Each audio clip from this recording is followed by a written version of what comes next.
tengah hutan yang sunyi, ketika kabut pagi masih menggantung di antara batang-batang pohon, terdengar suara ketukan berirama tok-tok-tok, seolah seseorang sedang mengirim pesan rahasia dari balik rimbunnya alam.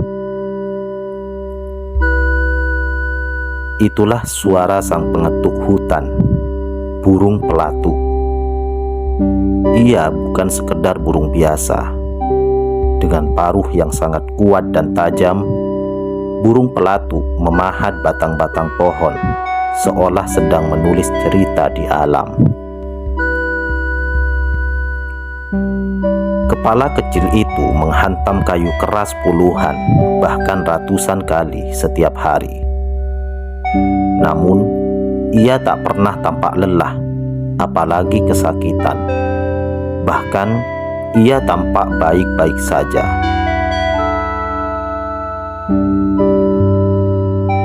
Bayangkan, Anda berdiri di depan sebuah pohon besar. Lalu bayangkan, Anda mencoba melubangi pohon itu hanya dengan menggunakan hidung dan dahi Anda. Tidak hanya sekali, tapi 20 kali dalam 1 detik. Kecepatannya mencapai 24 km per jam. Setiap kali wajah Anda membentur kayu, otak Anda akan mengalami guncangan sebesar 1200 G.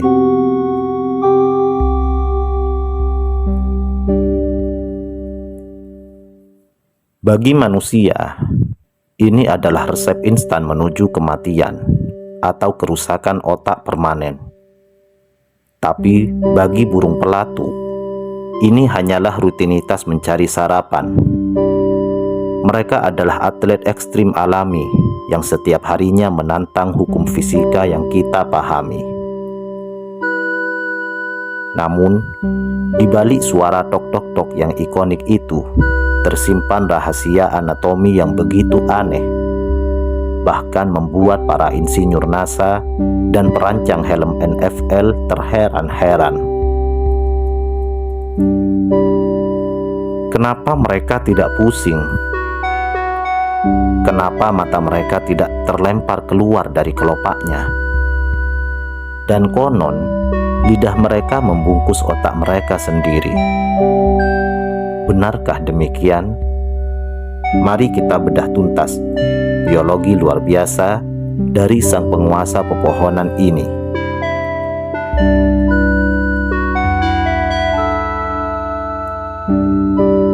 Kita mulai dari senjatanya. Senjata yang digunakan burung pelatu adalah paruhnya. Jika Anda perhatikan dengan teliti, paruh burung pelatu bukan sekedar tulang keras. Ini adalah alat pahat multifungsi yang terdiri dari 3 lapisan. Ada lapisan luar yang disebut rampoteka, yang terbuat dari protein keratin, bahan yang sama dengan kuku kita. Di dalamnya ada lapisan tulang yang sangat padat, dan di tengahnya ada ruang spons. Satu rahasia yang jarang diketahui adalah paruh atas dan paruh bawah mereka tidak sama panjang. Paruh bawah biasanya sedikit lebih panjang dan bertindak sebagai tumpuan utama yang menyerap beban benturan, mendistribusikannya ke seluruh tubuh, bukan langsung ke otak. Ini seperti sistem suspensi pada mobil rally yang menjaga kabin tetap stabil saat melibas jalanan rusak.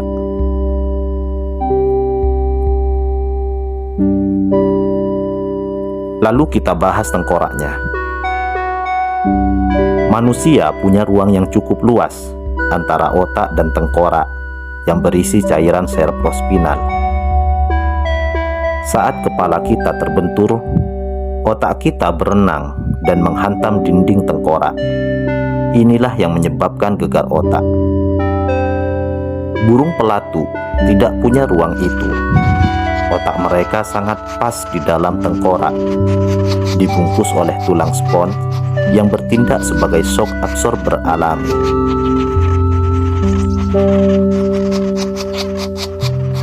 Tapi ada satu masalah lagi.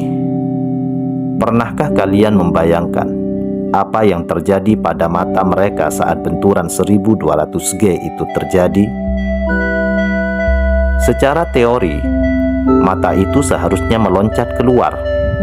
Namun, burung pelatu punya sabuk pengaman mata yang disebut membran nectitans. Sepersekian detik sebelum paruh menghantam kayu, membran ini menutup, mengunci mata di tempatnya, dan melindunginya dari serpihan kayu yang berterbangan. Mereka mematuk dalam kondisi buta sesaat, namun dengan presisi milimeter.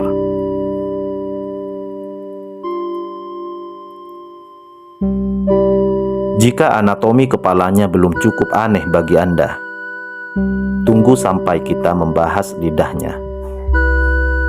Jika lidah manusia hanya menempel di pangkal tenggorokan, lidah beberapa spesies pelatu, seperti pelatu hijau, bisa menjulur hingga 3 kali lipat panjang paruhnya. Pangkal lidah mereka sebenarnya bercabang, keluar dari rahang bawah, melingkari bagian belakang tengkorak, lewat di atas kepala, dan kadang masuk ke lubang hidung atau di antara kedua mata. Struktur ini didukung oleh tulang rawan yang fleksibel yang disebut hyoid apparatus. Tapi lidah ini bukan sekadar untuk mengambil makanan. Saat burung mematuk dengan keras, seluruh sistem lidah yang melingkar ini berfungsi sebagai sling atau sabuk pengaman yang memegang otak dengan erat agar tidak bergeser. Ini adalah integrasi fungsional yang luar biasa. Satu organ berfungsi sebagai alat makan sekaligus alat keselamatan kerja. Dan jangan lupakan ujung lidahnya. Ujung lidah burung pelatu itu keras, runcing, dan dilengkapi dengan kait-kait kecil yang menghadap ke belakang. Ditambah lagi, mereka punya kelenjar ludah yang menghasilkan cairan sangat lengket. Jadi, begitu mereka berhasil melubangi pohon dan menemukan terowongan semut atau larva, mereka akan menjulurkan tali pancing lengket ini untuk menarik keluar mangsanya tanpa ampun.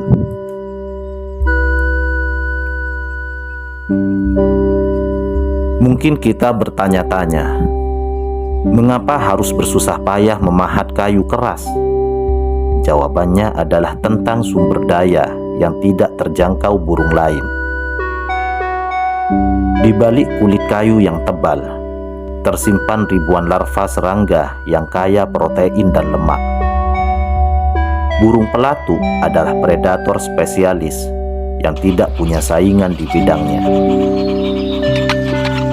Dan mungkin Anda bertanya-tanya, bagaimana bisa burung pelatu mengetahui bahwa di dalam pohon ada larva atau semut?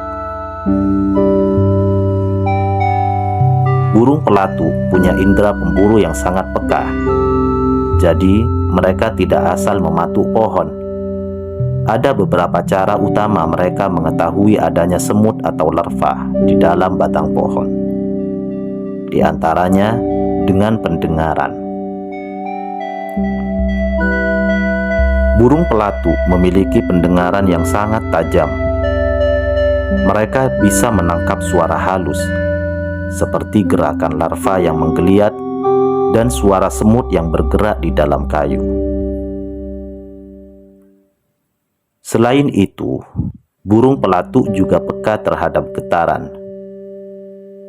Saat serangga bergerak di dalam batang, getaran itu merambat ke permukaan kayu dan bisa dirasakan melalui paruh atau kaki mereka.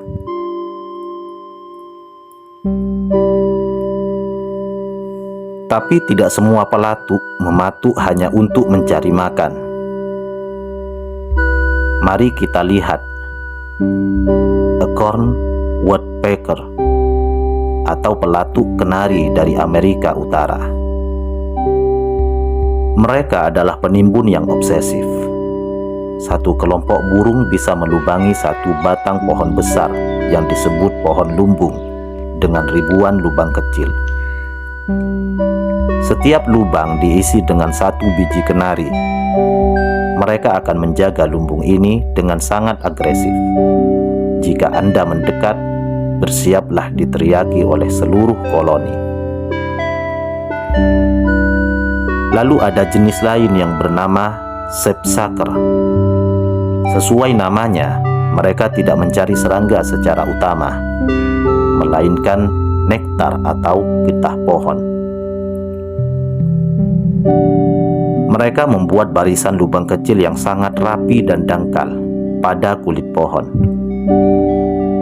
Saat getah manis keluar, mereka akan menjilatnya. Menariknya, lubang getah ini juga menarik perhatian burung kolibri. Jadi, sapsucker sebenarnya menyediakan restoran gratis bagi spesies lain di hutan. Dan jangan lupakan fungsi komunikasi. Mematuk bukan selalu soal makan atau membuat rumah. Ada yang namanya drumming. Ini adalah cara mereka berkirim pesan. Bunyi ketukan yang sangat cepat dan berirama digunakan untuk menandai wilayah kekuasaan atau menarik perhatian pasangan. Setiap spesies punya irama uniknya sendiri, semacam kode Morse di dunia burung. Burung pelatu sering disebut sebagai insinyur ekosistem. Mengapa? Karena mereka adalah penyedia perumahan bagi hutan. Membuat lubang di kayu keras itu sulit dan melelahkan. Banyak burung lain seperti burung hantu kecil, burung biru, dan bahkan mamalia seperti tupai tidak bisa membuat lubang sendiri. Mereka mengandalkan lubang-lubang yang ditinggalkan burung pelatu.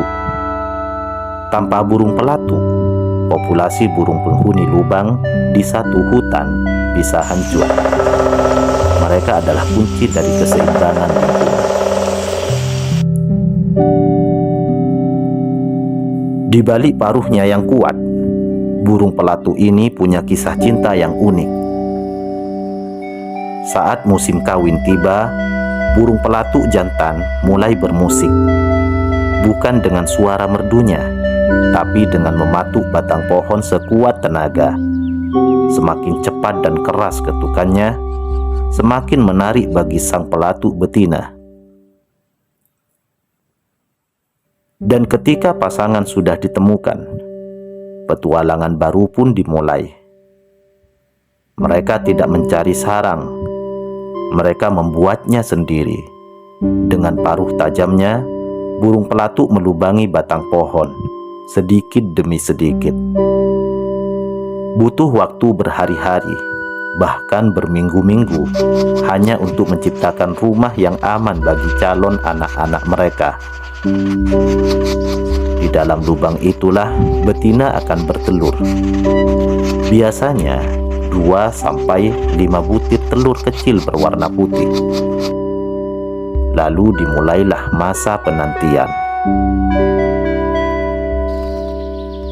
Menariknya, dalam proses pengeraman, bukan hanya betina yang mengerami telurnya. Sang jantan juga ikut berperan, bahkan sering mengambil giliran di malam hari. Sekitar 2 minggu kemudian, telur-telur itu pun menetas. Anak-anak pelatu lahir tanpa bulu, rapuh, dan sepenuhnya bergantung pada induknya. Setiap hari, kedua induk akan sibuk mencari serangga, mengunyahnya, lalu menyuapkannya ke dalam paruh kecil yang selalu terbuka. Hingga akhirnya, saat mereka siap menghadapi dunia, mereka meninggalkan lubang kecil di batang pohon itu untuk memulai hidup mereka sendiri.